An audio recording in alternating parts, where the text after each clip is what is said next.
O Corcunda de Notre-Dame.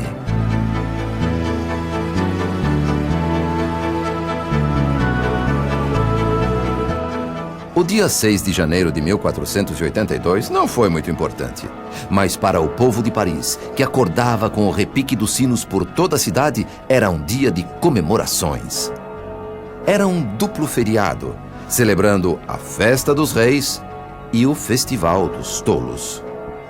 O ponto alto era a eleição do Papa dos Tolos. A agitação estava no ar, com milhares de pessoas andando pelas ruas. Mas Jacques Coppenole, um flamengo que visitava Paris, aguardava impaciente as comemorações. Olhando para a multidão, gritava: Boa gente de Paris, o que estamos esperando? Quero o Festival dos Tolos e a eleição de um Papa. Na minha terra também temos um Papa dos Tolos. Fazemos assim. A multidão se reúne, como aqui. Quem quiser coloca a cabeça em um buraco de frente para os outros. Quem fizer a pior careta é eleito Papa. É muito divertido. Vamos escolher o seu Papa assim. Por aqui há caras feias suficientes para nos divertir. A multidão aceitou a sugestão com grande entusiasmo. Uma pequena capela foi escolhida para o concurso de caretas. O vidro de uma pequena janela redonda foi quebrado e ficou acertado que os concorrentes colocariam a cabeça pelo anel de pedra que restou. O primeiro a aparecer com seus olhos vermelhos e boca enorme provocou estrondosas gargalhadas. Seguiram-se uma segunda e uma terceira caretas, e a cada vez aumentavam as risadas e o bater de pés. As caretas eram cada vez mais grotescas, e mais a multidão se agitava de prazer. Um rosto apareceu então, provocando gritos de aprovação. Era o mais feio de todos. Um rosto impossível de descrever. Uma cabeça gigantesca, cheia de tufos vermelhos, uma boca em forma de ferradura e um olho totalmente encoberto por uma enorme verruga. Um rosto amargo e triste ao mesmo tempo. Todos concordaram que ele deveria ser o Papa dos Tolos. Só depois de olhar um pouco melhor, perceberam que a careta era seu rosto verdadeiro. Então, esse tipo de cíclope apareceu na entrada da capela. Sua largura era quase igual à altura. A multidão imediatamente o reconheceu pelo seu casaco, metade vermelho, metade roxo, e sua feiura sem igual. Numa só voz, gritaram: É Quasímodo, o cineiro! É Quasímodo, o Corcunda de Notre-Dame! Quasímodo, o caolho! Quasímodo, o perna torta! O pobre coitado tinha muitos apelidos.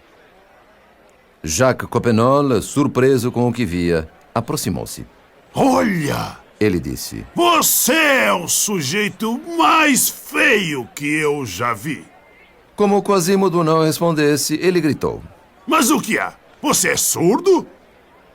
Na verdade, Quasímodo era surdo.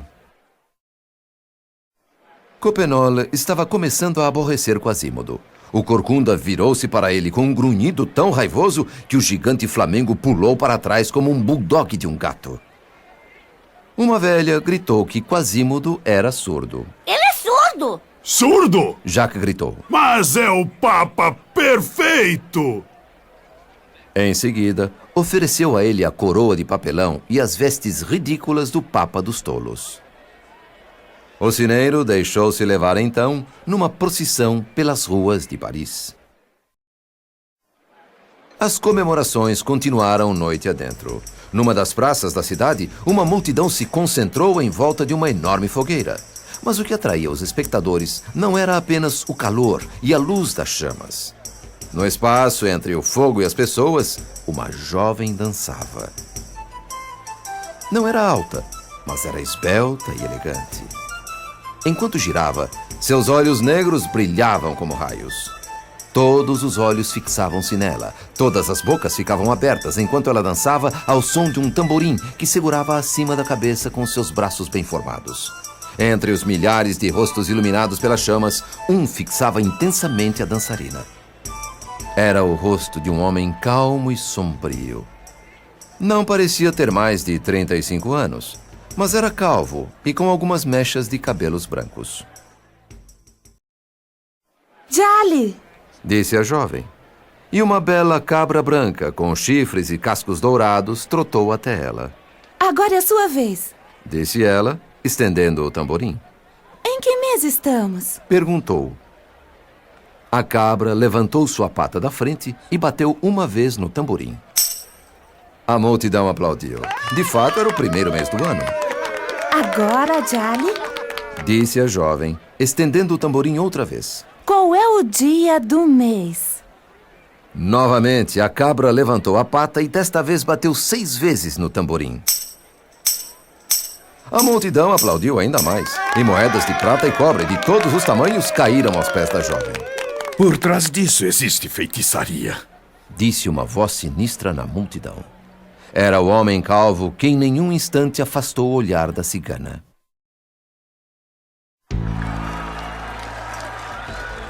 Enquanto isso, chegava à praça a procissão comandada pelo novo Papa dos Tolos, o sineiro de Notre-Dame, Quasimodo, o Corcunda. Como era surdo, recebia com alegria as saudações que lhe faziam.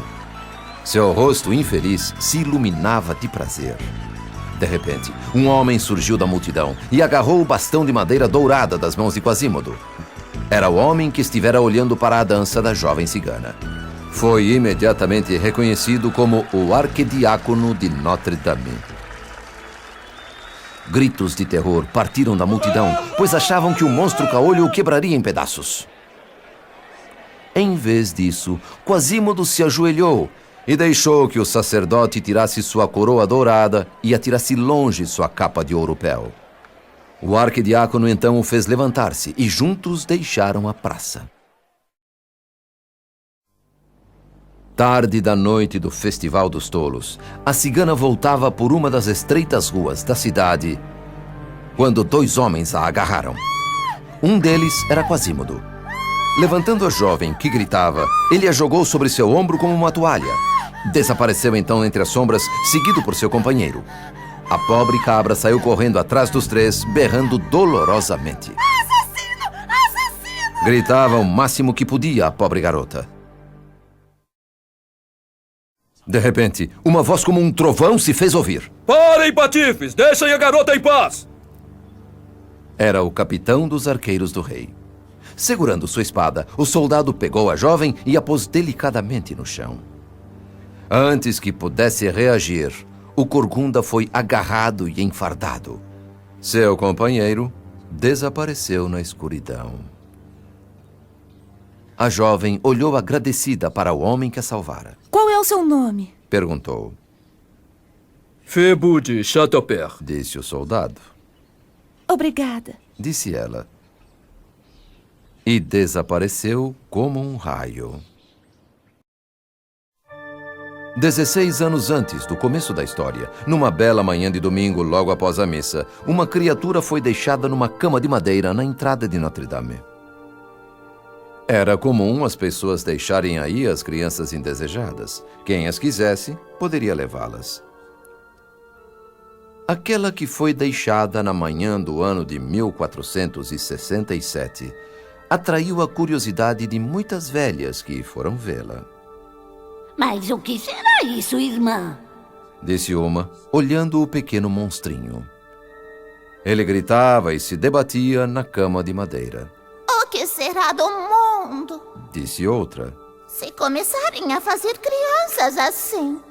Não sei muito sobre crianças, Disse a primeira. mas deve ser pecado só olhar para uma coisa dessas. Um jovem padre ouviu a conversa das mulheres. Um homem de testa alta e olhar penetrante. Empurrando as mulheres para o lado, ele disse: Eu adoto essa criança. Embrulhou então com cuidado em sua batina e a levou. Todos o viram partir, horrorizados. Quasímodo já estava grande no ano de 1482. Agora ele era o sineiro de Notre-Dame, graças ao seu pai adotivo, o arquidiácono Cláudio Frollo. Com o passar dos anos, uma forte ligação se estabeleceu entre o sineiro e a grande catedral. Isolado do mundo por suas origens desconhecidas e pela deformidade, era como se tivesse passado toda a infância aprisionado entre aquelas paredes. Assim, Quasímodo cresceu em harmonia com a igreja, morando nela, dormindo nela. Raramente saía. Não havia recanto que não conhecesse, do mais alto ao mais profundo. Já subira muitas vezes por fora da catedral, como uma lagartixa, ajudado apenas pelas pedras esculpidas.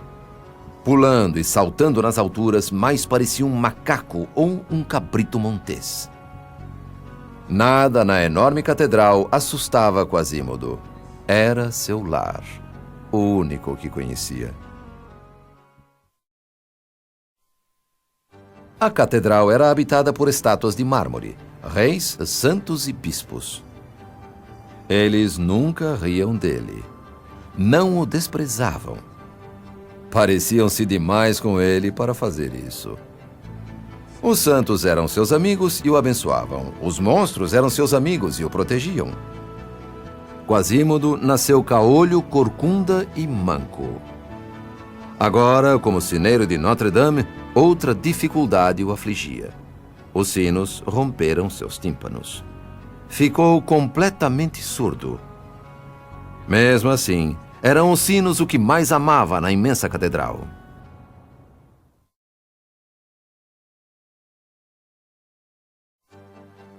Ele acariciava os sinos, falava com eles. A voz dos sinos era a única que ainda podia ouvir. Cuidava de 15 ao todo. Mas o que mais amava era o grande sino chamado Marie. Quando o arquidiácono dizia Vamos! ele subia pela escada espiralada do campanário mais depressa do que qualquer um poderia descer. Gritava então para que seus ajudantes na base da torre começassem. Eles puxavam as cordas e o imenso sino de metal começava a se mover. À medida que o movimento aumentava, Quasímodo vibrava de entusiasmo e o grande repique começava.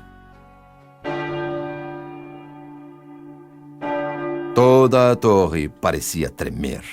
O enorme sino balançava para frente e para trás até atingir seu ritmo. Os movimentos de Quasímodo ficavam tão frenéticos quanto os do sino. De repente, ele pulava diretamente para o sino. Abraçava então o monstro de bronze e com todo o peso e força do seu corpo aumentava a fúria do repique. Os juízes sempre detestaram o dia seguinte de um feriado, pois tinham de julgar uma série de crimes. Este juiz específico era o burgomestre de Paris. O prisioneiro silencioso à sua frente era Quasímodo. De vez em quando, seu olho-são fixava com raiva as cordas que o prendiam. O burgomestre disse a Quasímodo: O que você fez para estar aqui, seu patife? O prisioneiro, achando que lhe perguntava seu nome, respondeu: Quasímodo! Toda a corte riu. O juiz, vermelho de raiva, falou: Isso é alguma brincadeira. Sineiro de Notre-Dame! Respondeu Quasímodo. Sineiro! Gritou o burgomestre. Eu vou tocar um sino nas suas costas que você jamais esquecerá.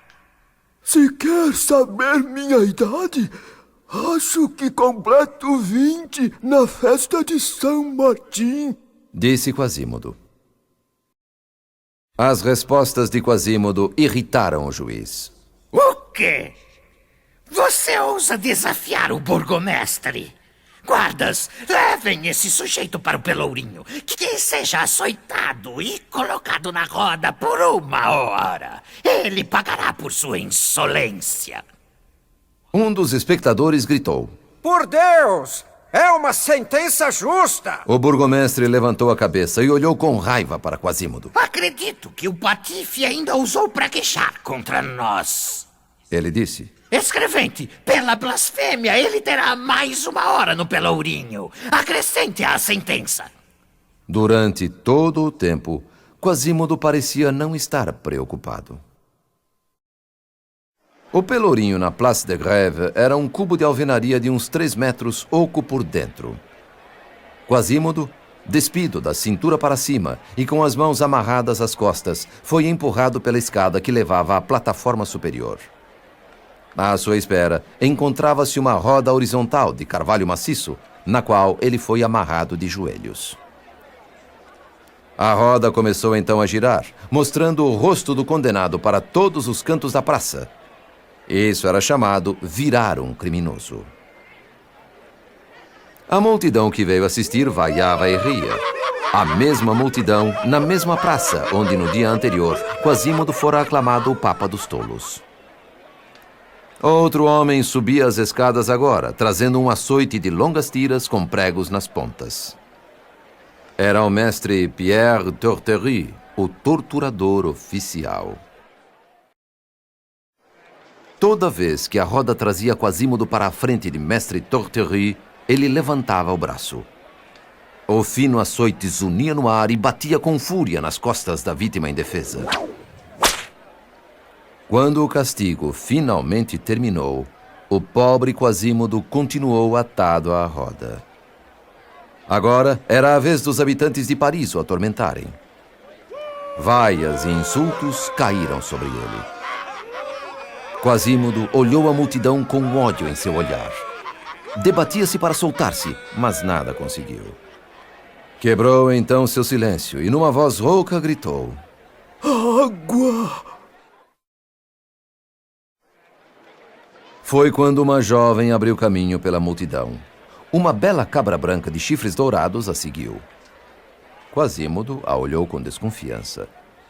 Era a cigana que ele tentara raptar na noite anterior. Ele achou que ela vinha se vingar e insultá-lo como os outros. A raiva e a fúria tomaram conta dele. Sem nada dizer, ela se aproximou da vítima, que em vão se torcia para evitá-la. Tirando então uma cabaça da cintura, ela delicadamente a levou aos seus lábios ressequidos. Uma grande lágrima rolou de seu olho congestionado, que até então estivera seco. Desceu pelo seu rosto deformado, há tanto tempo contorcido pelo desespero. Ela colocou o gargalo da cabaça entre os dentes irregulares de Quasímodo. Ele bebeu com avidez, pois estava com muita sede. Quando terminou, tentou beijar a linda mão, mas a garota se afastou.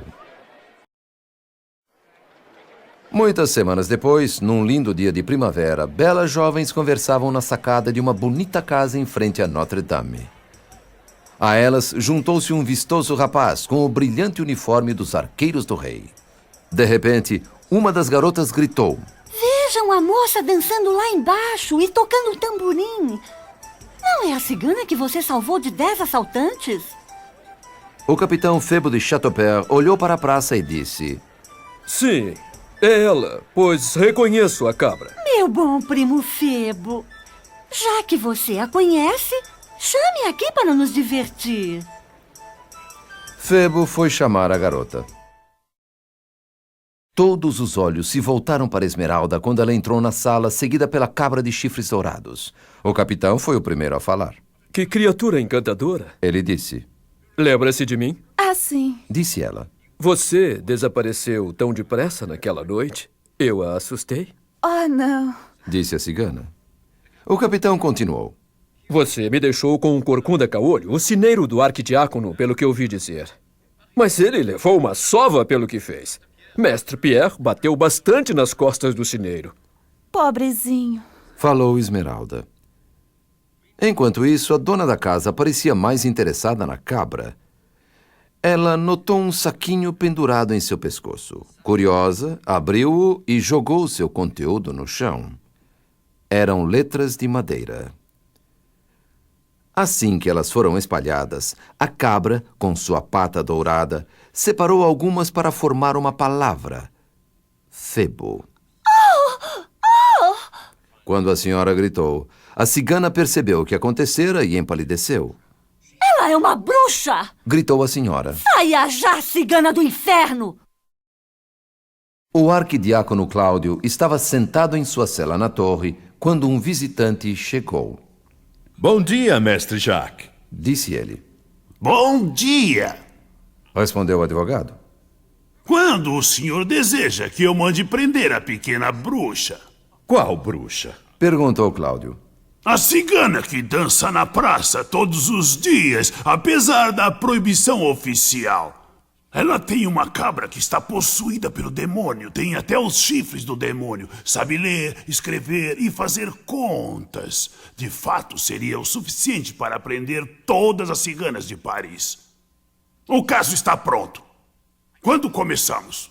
Cláudio ficou pálido. Eu aviso quando chegar o momento. Disse ele. A diversão favorita do povo de Paris era um bom julgamento. As pessoas lotavam a Câmara Suprema. As altas janelas em ogiva proporcionavam apenas uma fraca iluminação. Velas nas mesas lançavam sua luz sobre as cabeças dos escreventes que apareciam por trás das pilhas de papel. Numa das extremidades da sala, em uma plataforma elevada, ficavam os juízes com rostos imóveis e sinistros. E em pé, em frente a eles, encontrava-se a triste Esmeralda. O promotor, mestre Jacques Charmelu, falou. Tragam o segundo prisioneiro. Uma pequena porta se abriu e uma cabra de chifres e cascos dourados entrou. Ao ver a garota, pulou sobre uma mesa e a cabeça de um escrevente. Com 2 saltos, estava junto a ela pedindo carinho. Se for do vosso agrado, senhores, Começou o mestre Jacques. vamos começar examinando a cabra. Era comum, naqueles dias, julgar animais por feitiçaria. Se o demônio nesta cabra persistir em sua maldade e surpreender a corte, seremos obrigados a condená-la à forca ou ao fogo. Disse ele. Pegou o tamborim da cigana e estendeu-o para o animal. Que horas são? A cabra olhou para ele, levantou a pata e bateu 7 vezes.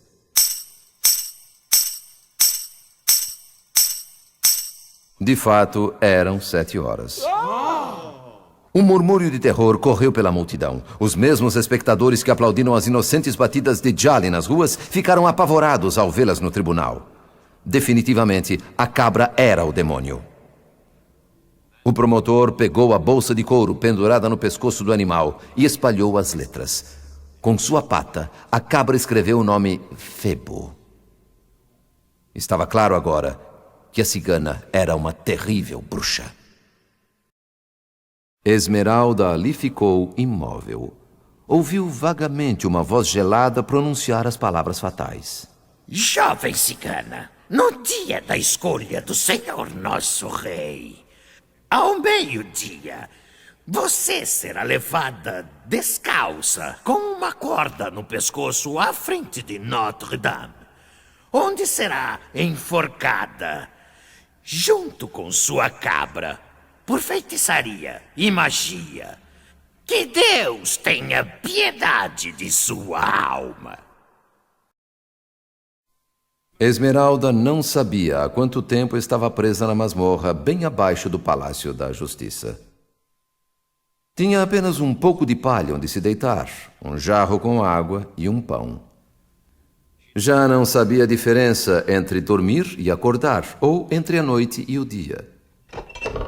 Então um raio de luz caiu sobre ela e a pesada porta de ferro rangeu. Uma luminária foi colocada no chão e ela viu um homem todo vestido de preto em pé à sua frente. Quem é você? Perguntou. Um padre. Respondeu alguém. Está preparada? Para o quê? Perguntou a jovem. Para morrer. Ele respondeu. Será logo? Perguntou ela. Amanhã. Respondeu ele. Ela começou a chorar. Quero sair daqui.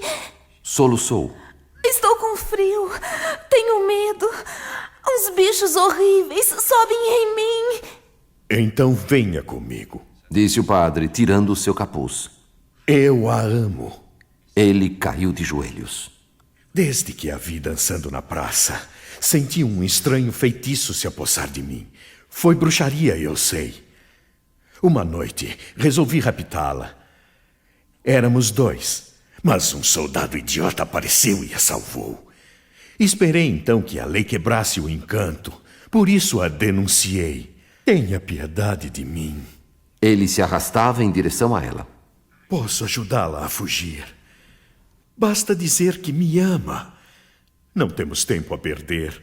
Ele pulou e agarrou o braço da jovem, mas ela o empurrou para a porta. Vai embora, monstro! Deixe-me morrer! Ela gritou. Eu jamais serei sua! Amo Febo! O padre pegou sua lanterna e saiu pela porta. A escuridão retornou.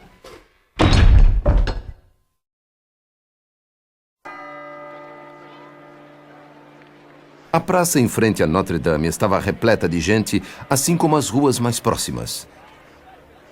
Lentamente, o relógio bateu as 12 badaladas e um murmúrio de alegria se ouviu da multidão. Ouviu-se então um grito. Aí vem ela! Uma carroça puxada por um forte cavalo normando entrou na praça. Nela estava sentada a jovem cigana com as mãos amarradas nas costas. Aos seus pés estava a cabra, amarrada como sua dona. A carroça parou em frente à catedral e a multidão ficou em silêncio. O carrasco desamarrou suas mãos e ajudou-a a descer. A cabra também foi desamarrada e a seguiu. Descalça, ela começou a subir as escadas para Notre-Dame. A corda, em volta de seu pescoço, se arrastava atrás dela. Um vulto a aguardava na porta da catedral. Era o arquidiácono. Esmeralda tremeu. Em voz alta ele disse: Jovem, você rezou para que Deus perdoasse seus crimes. Então parou e aproximou seu rosto da jovem. A multidão achou que ele ouvia sua última confissão. Mas ele sussurrou: Você será minha. Ainda posso salvá-la. Ela fitou seus olhos. Vá para o inferno, Disse ela. ou vou denunciá-lo. Um som horrível saiu de seus lábios. Ninguém acreditará em você. Respondeu ele.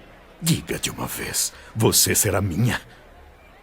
Não houve resposta. Muito bem, pois então morra. Disse entre os dentes. Ninguém a terá.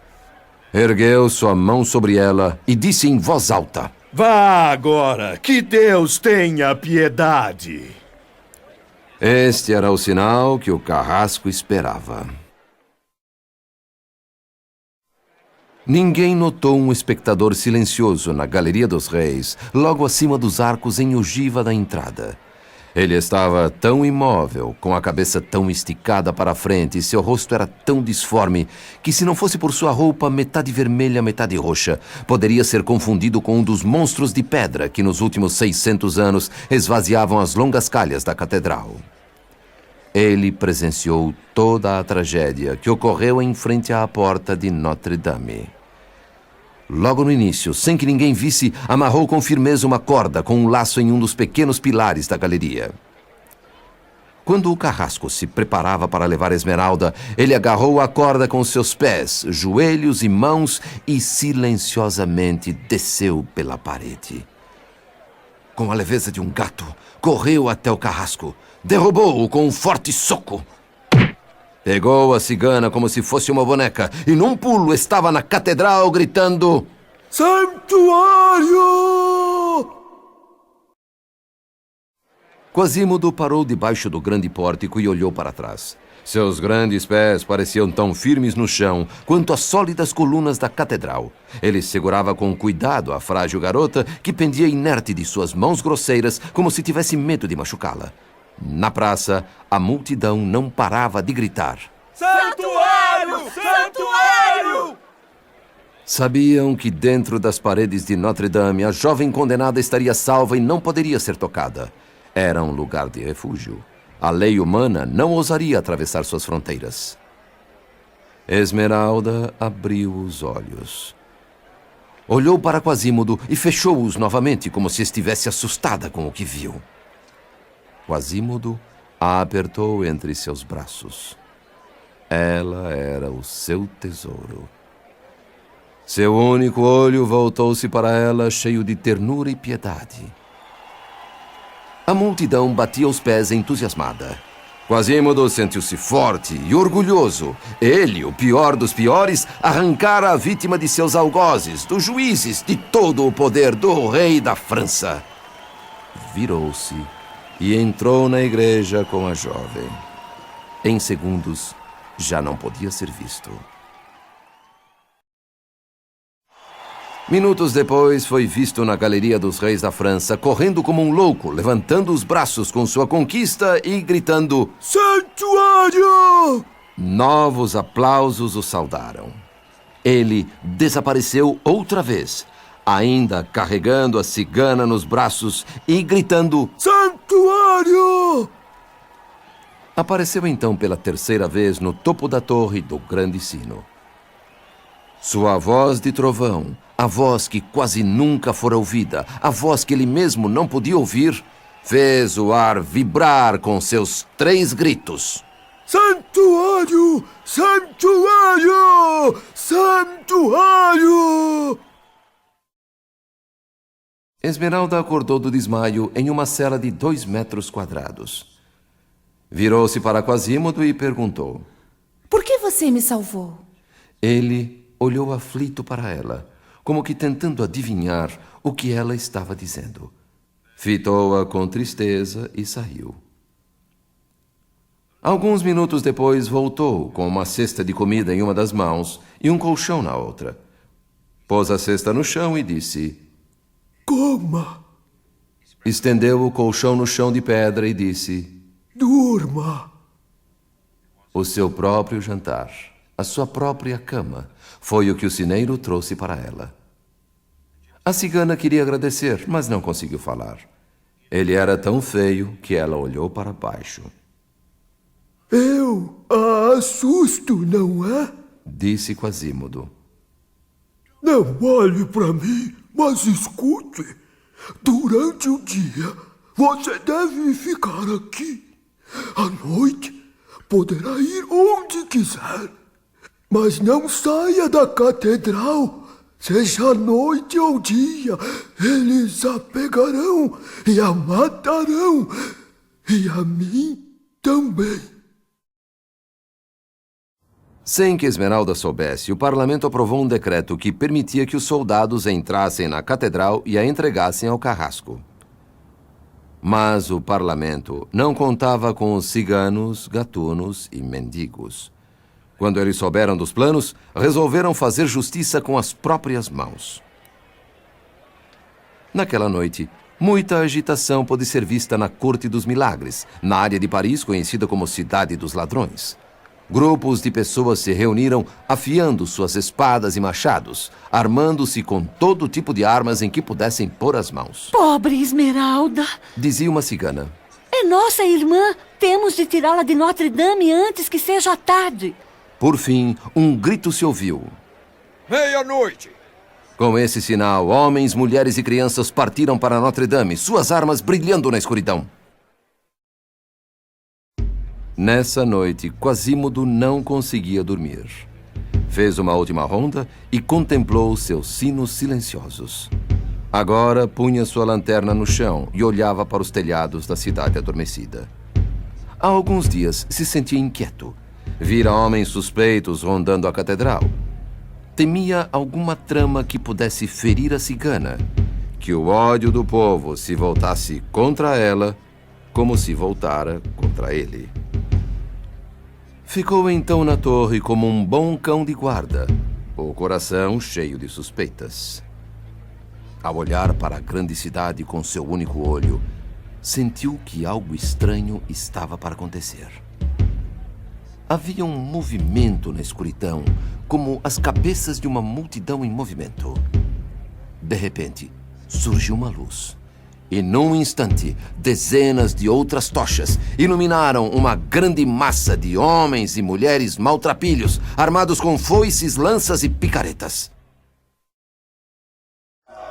A multidão se dirigiu para os grandes portões da catedral. Seus líderes subiram as escadas e partiram para a ação com marretas e pés de cabra. Os portões, porém, não se abalavam. São duros e teimosos! Gritou um. Estão velhos, com as juntas emperradas! Disse outro. Então, com forte ruído, Uma imensa viga de madeira caiu dos céus, ressoando pela praça como um tiro de canhão. Precisávamos de um ariete. Gritou um rufião. Agora temos um. Mãos fortes agarraram a viga e a bateram contra o portão. Toda a catedral pareceu tremer. Mas o portão resistiu. Então, uma chuva de pedras enormes caiu sobre o grupo.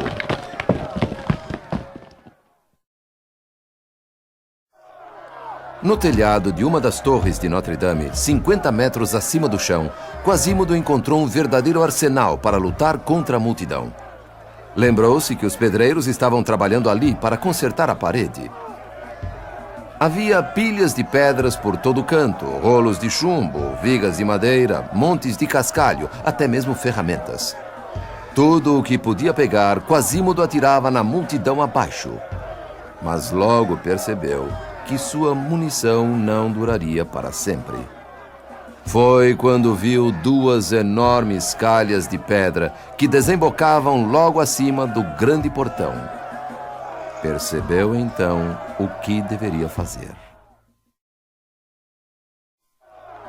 Quasimodo viu que as duas calhas começavam no piso logo abaixo dele. Partiu para a ação, correndo de lá para cá na plataforma, amontoando todo o entulho dos pedreiros e pequenos pedaços de madeira. Pegou os rolos de chumbo, a munição que restava e jogou tudo na pira. Em seguida, incendiou o material com a sua lanterna. Olhou pelo parapeito e percebeu os líderes se juntando para uma última tentativa de derrubar as portas. Elas já estavam bastante abaladas e dificilmente resistiriam aos golpes do ariete. Mas o chumbo começava a derreter. Na praça, todos os olhos repentinamente se voltaram para o topo de Notre-Dame. A visão era fantástica. Na galeria mais alta, acima da rosácea central, uma imensa língua de fogo, acompanhada por uma chuva de fagulhas, surgiu entre as duas torres. Abaixo da labareda, abaixo da sombria balaustrada com suas esculturas brilhando avermelhadas, duas calhas em forma de monstro começaram a derramar um jato de chumbo derretido. Ao se aproximarem do chão, os jatos se transformaram em uma infinidade de gotas, como a água lançada de um esguicho, caindo sobre a multidão que gritava abaixo. Os demônios e dragões de pedra esculpidos nas paredes de Notre-Dame pareciam estar vivos com o movimento das chamas. As gárgulas pareciam rir, as salamandras cuspiam fogo, grifos espirravam fumaça. E entre os monstros despertados do sono, um podia ser visto de vez em quando, movimentando-se em frente ao fogo como um morcego diante de uma vela. Os líderes recuaram para discutir o que fazer. É impossível entrar, disse um deles. A igreja é encantada. Jamais passaremos por aquela porta, disse outro. Temos de achar outro caminho. Nesse instante, um grupo de homens chegou com uma grande escada. Seu líder disse: Estão vendo aquele grupo de estátuas olhando como idiotas? É a galeria dos reis da França. No final dela, há uma porta que nunca está trancada. Por ali entraremos em Notre-Dame. Rapidamente levantaram a escada. E o primeiro homem começou a subir, segurando os degraus com uma das mãos e sua besta com a outra. Quando chegou à galeria, a 20 metros do chão, pulou para dentro e soltou um grito de prazer.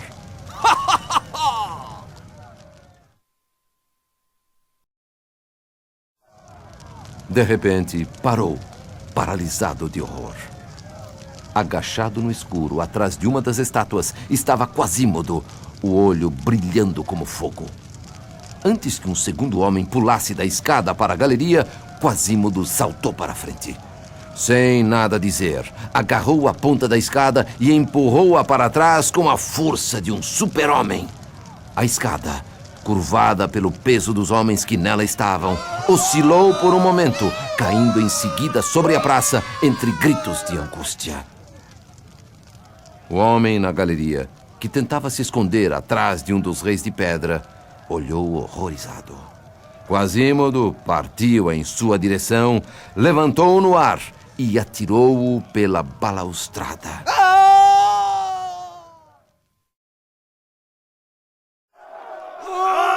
Um grito de horror partiu da multidão quando viram o que Quasímodo havia feito. Vingança! Gritaram. Vamos destruir a catedral! Sentiam-se humilhados por ter seus ataques repelidos por um corcunda. Alguns acharam mais escadas, outros pegaram cordas. Os que nada encontraram começaram a escalar as paredes de Notre-Dame agarrando-se às esculturas. Gritavam, berravam e praguejavam enquanto subiam. Ninguém poderia conter essa massa de rostos irados que agora subia aproximando-se de Quasímodo. Ele sabia que seria impossível lutar contra tantos inimigos. Foi quando, ao longe, ouviu-se o som dos cavalos dos soldados comandados por Febo de Chateaupert que entravam na praça.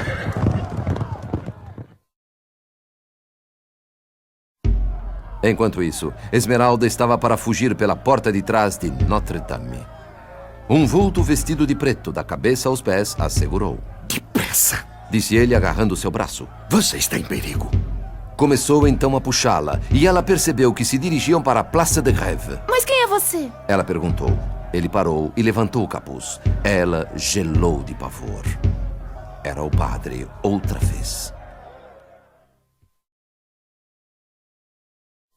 Ouça, disse o arquidiácono. Chegamos à greve. Ficaremos aqui. O parlamento decretou que você volte para a forca.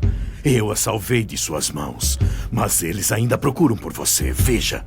O barulho da busca e as tochas pareciam estar mais próximos. Eu a ajudei a fugir, porque a amo. Deixe-me terminar o trabalho. Posso salvá-la. Basta querer e eu o farei. Ela olhou para a forca. Friamente, ele disse: Escolha um de nós dois. Ela olhou então para o padre. Aquilo me apavora menos do que você, disse ela. Ele enterrou o rosto nas mãos e soluçou descontrolado. Não quero que você morra. Diga uma palavra de carinho. Você é odioso, monge venenoso. Ela respondeu. Você é velho, você é feio. Vá embora. Ele soltou um grito profundo. Pois morra! Berrou.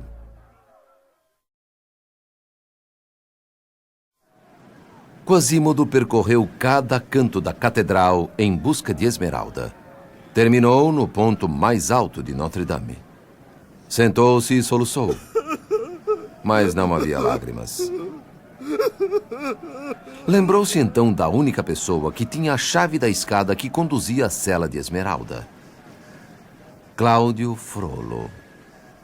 Certamente ele a levara. O ódio invadiu Quasímodo. O padre e a cigana partiram seu coração. Foi quando o próprio arquidiácono apareceu no telhado. Andou lentamente para a balaustrada que contornava a plataforma. Debruçou-se e olhou para longe. Quasímodo arrastou-se silenciosamente por trás dele para ver o que lhe observava.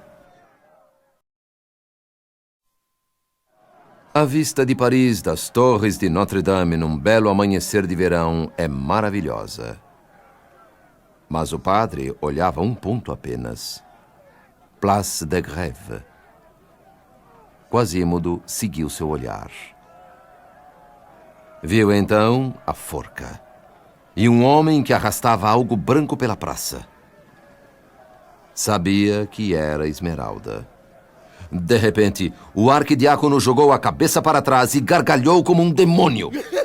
Quasímodo não pôde ouvir a risada, mas pôde vê-la. Recuou uns poucos passos e saltou sobre o padre com fúria. Empurrou-o com suas mãos enormes para o abismo sobre o qual se inclinava. Então debruçou-se e o viu cair.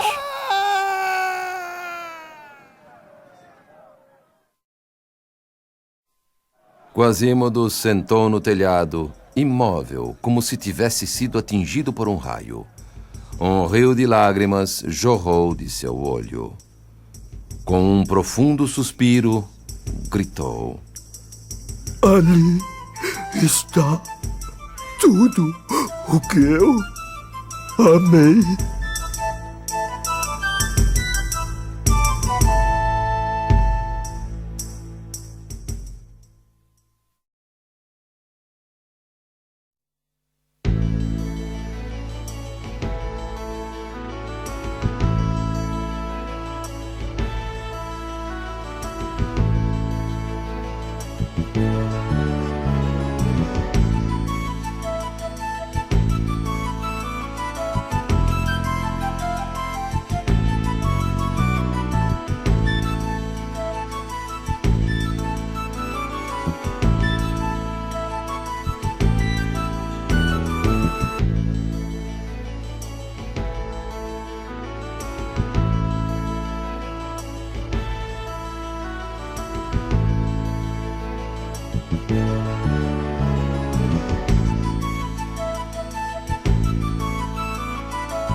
Quasimodo jamais foi visto outra vez na Catedral de Notre-Dame, nem nunca se soube o que aconteceu com ele. Na noite seguinte ao enforcamento de Esmeralda, o carrasco baixou seu corpo e o levou, de acordo com o costume, para a vala de Montfaucon. Imagine uma estranha construção com 3 lados, cercados por sólidas colunas de pedra, ligadas entre si por fortes vigas das quais pendem correntes com esqueletos pendurados na ponta, em torno dos quais os corvos voam eternamente. Imagine tudo isso e você terá uma ideia do que era Montfaucon.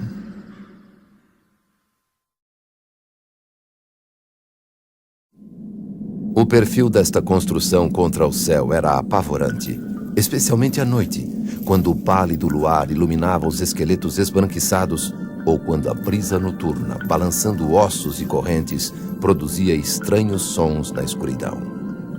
Na parte interna, podia ser vista uma imensa vala, onde eram lançados não só os restos dos corpos retirados das correntes, como também os de todas as feiticeiras executadas nas forcas de Paris.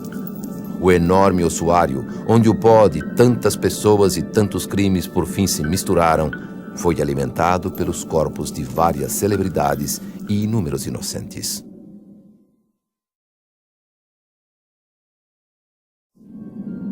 Cerca de 2 anos depois dos acontecimentos que terminam esta história, entre as horríveis ossadas depositadas na vala de Montfaucon, 2 esqueletos foram encontrados entrelaçados numa estranha posição. Um deles era de uma mulher, conservando ainda pedaços do vestido que algum dia foi branco. O outro, que abraçava o primeiro, era de um homem. Sua espinha era torta, a cabeça afundava entre os ombros e uma perna era mais curta que a outra. A vértebra do pescoço não estava quebrada, o que indica que não foi enforcado. Ele deve ter vindo para morrer aqui. Quando os acharam tentaram separá-lo do esqueleto que abraçava, ele se desfez em pó. pó.